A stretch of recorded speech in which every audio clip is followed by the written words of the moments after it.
boys stay hot. That's another big win for your Detroit Tigers. We talk about that and Kenta Maeda's move to the bullpen and more. All today on Locked On Tigers.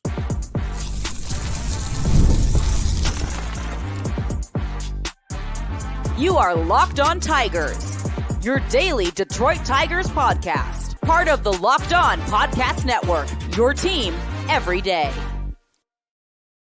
What is up, everybody? Welcome back to another edition of Locked On Tigers.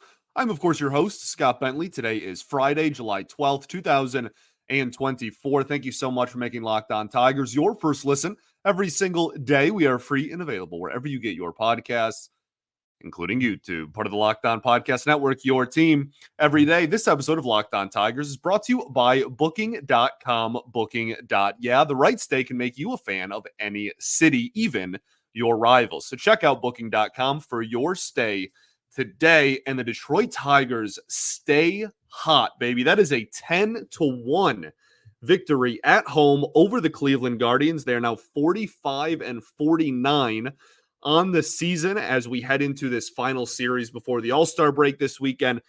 They have won 7 of their last 9, and those 2 losses were both of Kenta Maeda's last 2 starts, and they took 3 of 4 from the first place in the AL Central, Cleveland Guardians. Fantastic. Absolutely fantastic. You know, we talk all the time. There are some outings, and usually we talk about the negative side of this outlook, right? Like there are some outings that go so poorly, there's no analysis because it's like, well, the team's not that bad, right? Like they lost 15-1 or whatever. Like I don't even know what to really say. Everything went poorly, right? There are also outings that, you know, every once in a while we talk about where it's the opposite and everything goes so well that you kind of just look around and go, I don't even know what to take away from this because obviously they're not going to score 10 runs every game, but this was wonderful. This was fantastic, right? The analysis for pretty much every single player that was on the field for the Tigers on Thursday was they crushed it. They did a great job. Bullpen, starters, offense, everybody. Pretty sure everybody that at least started got on base at least once. Almost everybody had a hit. I mean, just a fantastic showing.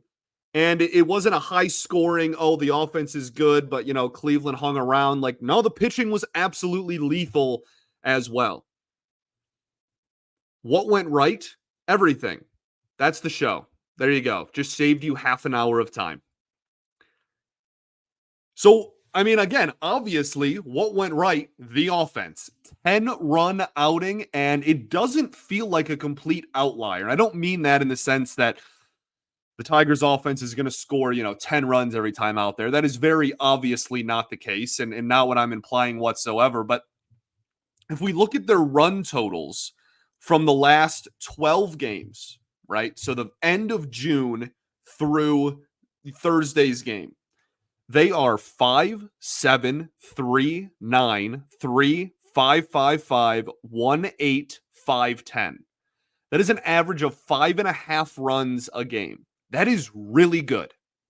And it's a 12-game sample, right? I'm not saying that the offense is a juggernaut. I'm not saying, look, everybody's figured it out. It's all sunshine and rainbows. We have no worries. The offense is just going to be good from here on out. No, we have a much larger sample of them being bad than them being 5.5 runs a game good. However, it is nice to see adjustments be made. It's nice to see them put up runs against good baseball teams and good pitchers at that. Not that they faced very good pitchers on Thursday specifically, but over that 12-game stretch they have, it's really nice to see. It's a really nice change of pace. And I think the part that is the most important about this is that the offense is being driven by younger players that are going to be here for a while, right? Riley Greene, 3 hits on Thursday. Colt Keith stays on absolute fire, right? Winfield Perez continues to put together good ABs.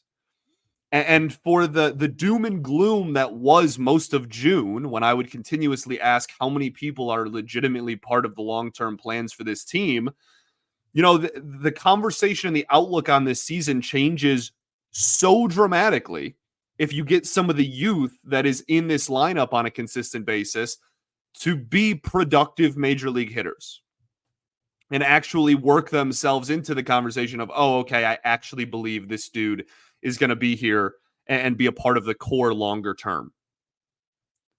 So that it absolutely fantastic. I obviously cannot say enough good things about how Thursday went. They really crushed it by every aspect of the game of baseball. Bullpen, starting pitching, offense. Let's talk about starting pitching. Jack Flaherty, his first start in a while. They skipped him his last time through the rotation. 6 innings, 2 hits, 1 earned run, 2 walks, 4 strikeouts. Obviously, the 1 run was the solo homer to Bo Naylor. His ERA, very fittingly, is now 3.13 on the season. It continues to just show he has great swing and miss stuff. You know, I compliment Reese Olson all the time about his ability to throw sliders to righties and lefties, being a righty. Jack Flaherty is no different. And that did burn him on the solo homer he gave up, but this is a guy who has zero issue throwing sliders to either handedness, and that is such a weapon when he has it working the way he has this season. And that, along with, you know, my favorite pitch he throws is honestly like the belt high fastball that's technically a strike and just nibbles the inside part of the plate. Inside, like belt high, though. I'm not talking like top corner. I'm not talking bottom corner. That right, it just saws people off. And he had a few swings and misses on that because people sit slider and the tunneling of a low and away slider and then that fastball, it's almost impossible to be able to tell the difference between the two pitches out of the hand, right? The slider looks like a fastball inside, right at the belt, at belt high. And then you think it's the slider, and then he goes back to the other one and whatnot. It's remarkable. And he has continued to have a phenomenal season. Went 6 strong innings in this one. Still only threw, I want to say, 80 or 85 pitches.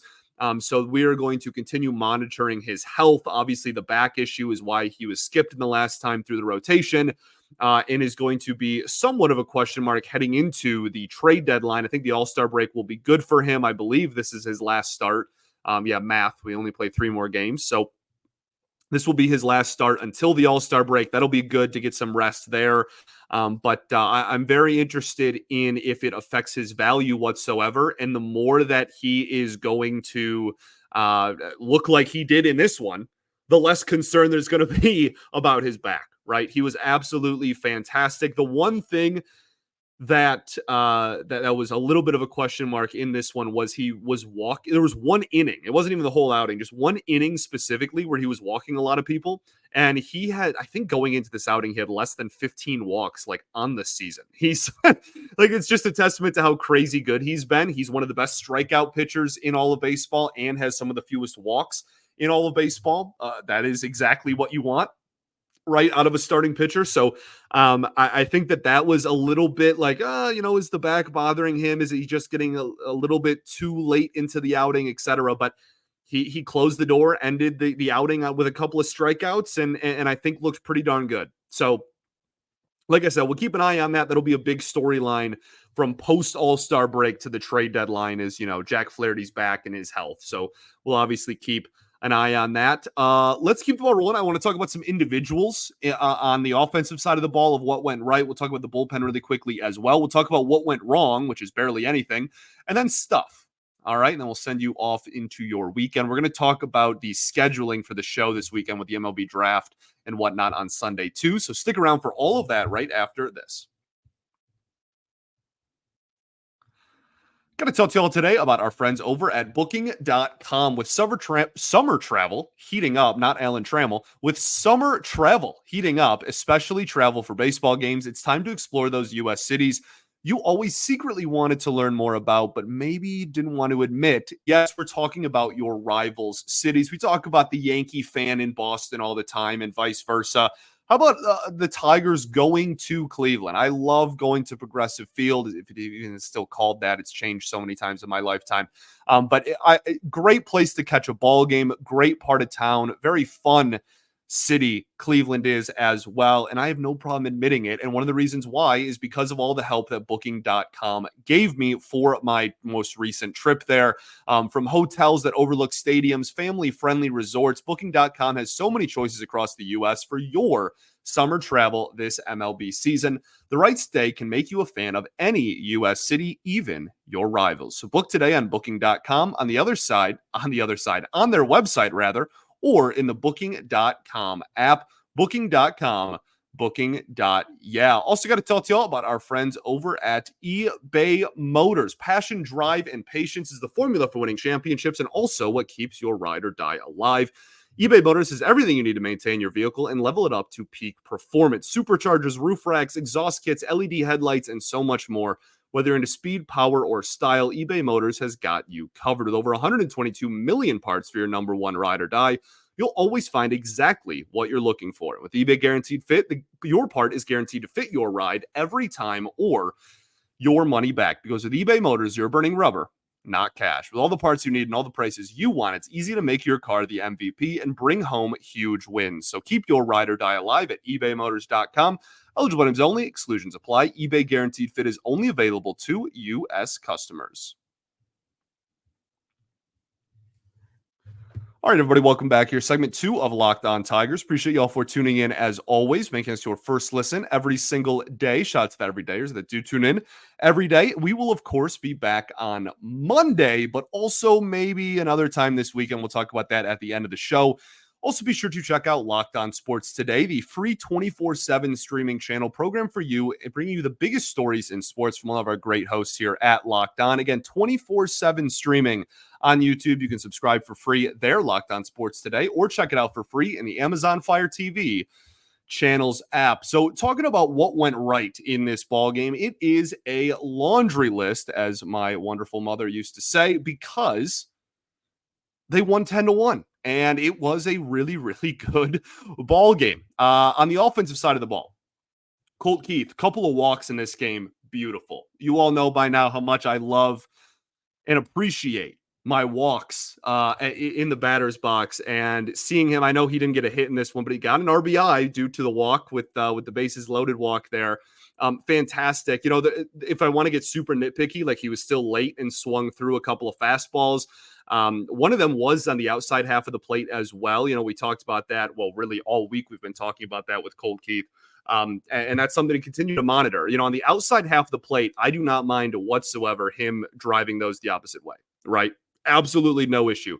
But the middle, and anything on the inside half, I want to see him start turning on, and he's still just very behind on a lot of those pitches, but hitting pretty much everything else with ease. And that is, again, a testament to all the adjustments he's making and the steps he is taking to becoming a really, really good major league hitter that we all knew he could be. So really optimistic. I love the walks that he drew in this ball game. Matt Vierling with a couple of knocks as well. Look, I know I talk about Matt Vierling what seems like all the time. He drove another ball to the pull side, continues to do that. I don't know why anyone throws him. And I think it's accidental when it does happen, but you cannot throw him any non-fastball on the inner half of the plate. He turns on all of them. And it's one of the biggest reasons why you have seen the huge uptick in power numbers and slug from Matt Vierling. And that's exactly what he did in this ball game as well. So, still some stuff to work on with the fastball with him as well. Was swung through a couple of fastballs over the heart of the plate, but absolutely fantastic day at the office, and continues to punish mistake pitches and those off-speed pitches on the inner half of the plate. And that is exactly what we wanted him to do. So good day for him. Riley Greene, 3 hits, 3 RBIs. Could have had more too. The one AB he didn't get a hit on was a strikeout with the bases loaded. He's unreal. He's absolutely unbelievable. I just OPS up to 856, average up to 266, which, considering it was in the 240s for a while, is a great sign. I don't even have too much else to say, right? Like, it's hard to analyze something that's going that well for so long. Like, he's just really good. And we obviously that's been the hope for a long time. That's what we've been talking about for a long time. He's really, really, really good. And I can't wait to watch him in the All-Star game, baby. All-Star Riley Greene, just as we all hoped back in 2019? Yeah.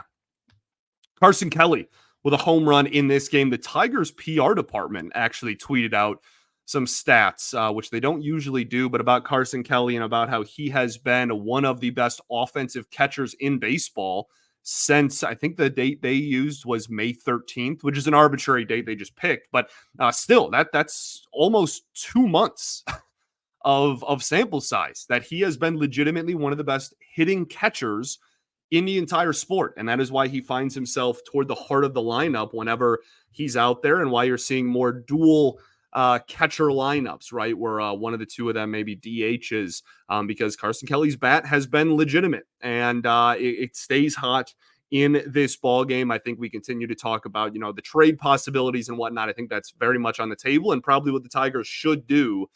But that trade value continues going up, and that's always good for your Detroit Tigers. Javi on base 3 times. Good to see. Pulled a couple of balls in this one as well. Had 2 walks, which I don't know. I guess, I don't know. Pigs are flying. Pigs have grown wings. But good to see regardless. Shelby Miller looked good out of the pen, I thought, but it's also like the most low leverage situation you could possibly construe, you could possibly cook up. So I'm not really taking too much out of it, but he did look solid as well. That's pretty much it. We talk about what went wrong. I don't know. This is, I think, the first time ever since we moved to this format where we've done, what went right and what went wrong. I think this is maybe the first time this season that I genuinely don't know. I don't know what to say for what went wrong. Oh, also on what went right, Winfield Perez drew maybe the best walk of the season. I know that sounds kind of weird to say, but the walk to load the bases before Colt Keith's walk early in the game was one of the best at-bats he's had all year, and it didn't even result in a hit. I thought it was wonderful. Go rewatch it. That was like the absolute battle, fouling balls off, staying on everything, spitting on curveballs low. It was absolutely beautiful.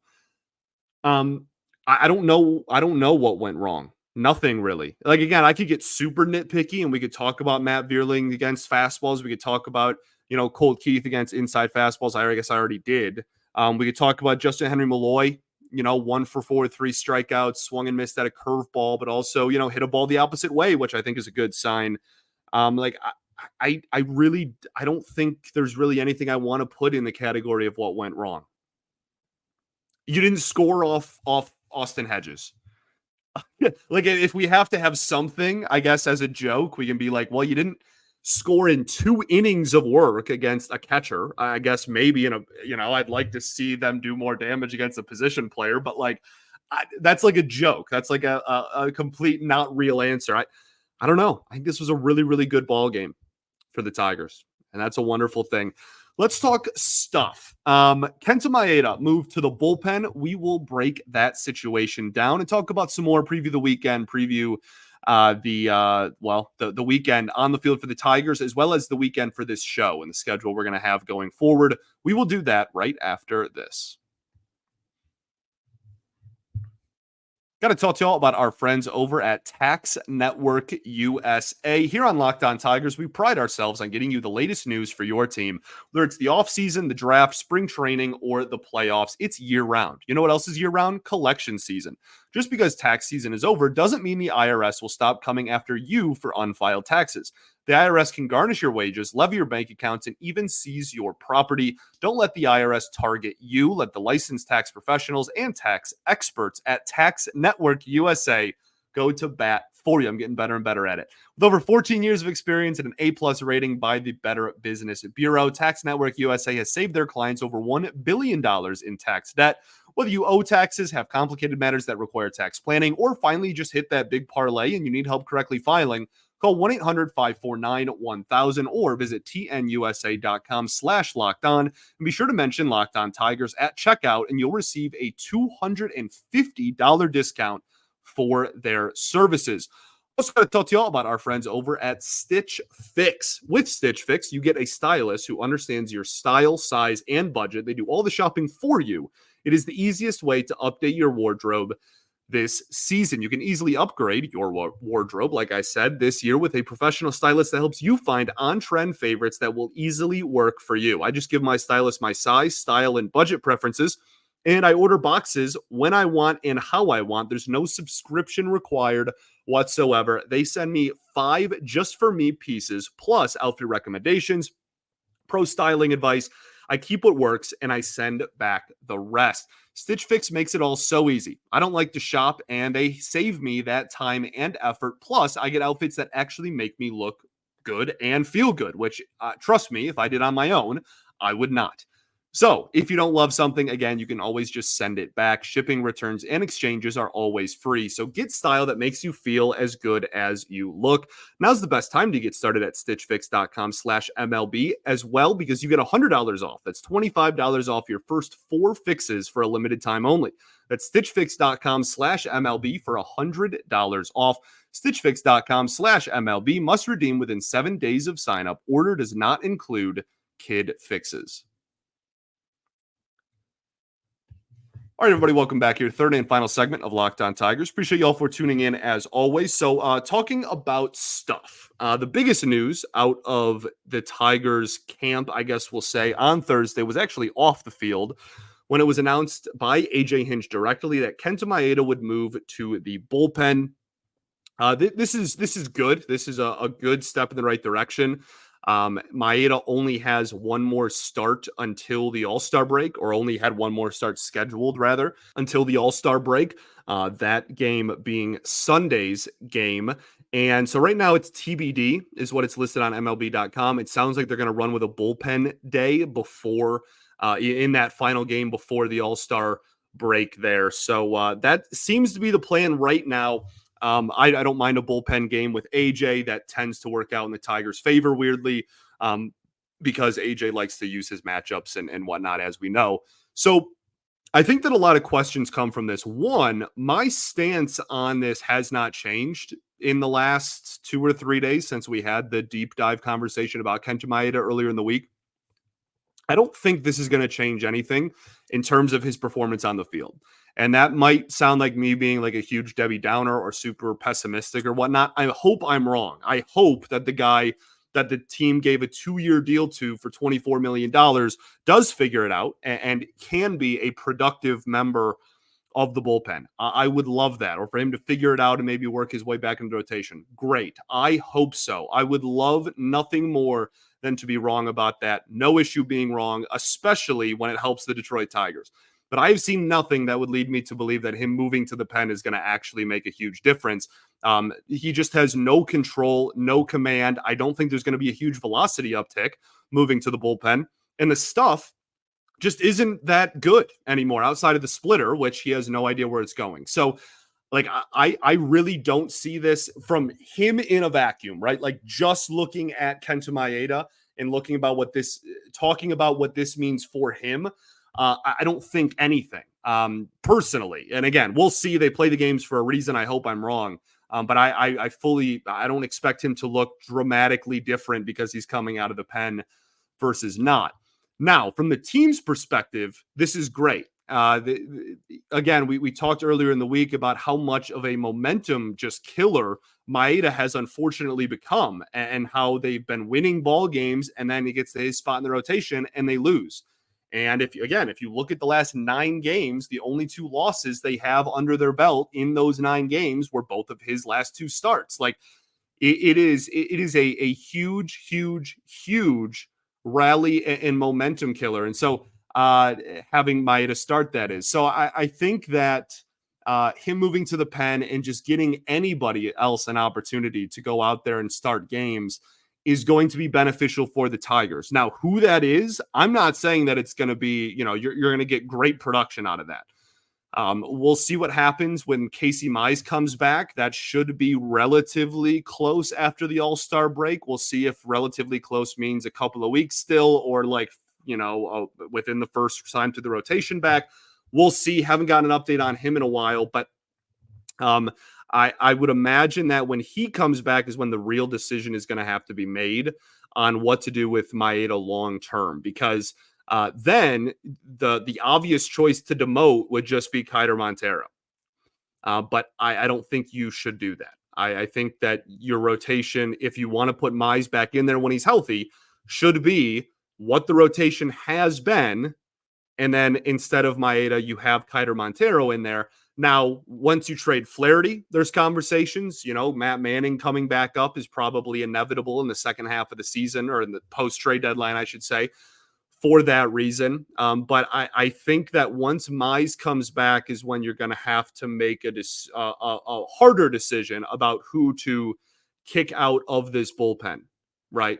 Because Montero, I feel like, has been too good. We'll see how he does Saturday. I feel like he's been too good, though, for you to just immediately send him packing. And if you do, and you leave Maeda in the bullpen, that doesn't make any sense, right? Because then you just have a bullpen day every fifth day. And I don't think the Tigers want that either. So you can always move down one of your relievers, but I'm not sure there's a glaring easy candidate for that either. See what I'm saying? But then when you trade Flaherty, you'll have a roster spot open back up, so you can just make it work for a couple of weeks. Then you can bring him back. There's all these factors, as you can see. A lot of factors are going into how the rotation and bullpen are going to look over the next 2.5 weeks. But as it stands right now, Maeda will be coming out of the bullpen, and I think that is a good thing for the Detroit Tigers organization. Okay, I think that's pretty much it. J.K. Simmons at the game, awesome. Just fantastic, dude. Him being a diehard Tigers fan never fails to make me smile. I love that they get him in the booth whenever he's at games. He goes, he keeps score, and goes with his buddies from the state of Michigan, obviously. Just really awesome anytime he's at a Tigers game. The Tigers aren't the Yankees in the sense that, like, every single game you have celebrities down there, right? Or like the Dodgers, right? Like it's always just really cool when you see a very well-known, like whatever J.K. Simmons is in your head, B-list, C-list to A-list celebrity, going down and wearing, like Tigers gear and watching. And him in the booth with Benetti was an absolute treat. I thought he did a great job. Gave some good analysis on Justin Henry Malloy, too. I actually thought that was pretty insightful stuff. J.K. Simmons, pretty insightful stuff. So, always good to see him supporting the Detroit Tigers. Speaking of the Tigers, which is a weird transition considering that's all this show is about, this weekend they play the Dodgers in the final series before the All-Star break. Tarek Skubal versus James Paxton, Game 1. Kenta Montero versus Justin Robleski, Game 2. And then TBD versus TBD is currently the final game before the All-Star break there. So we'll see what they do. And that kind of transitions into my last point here before we send you on your way.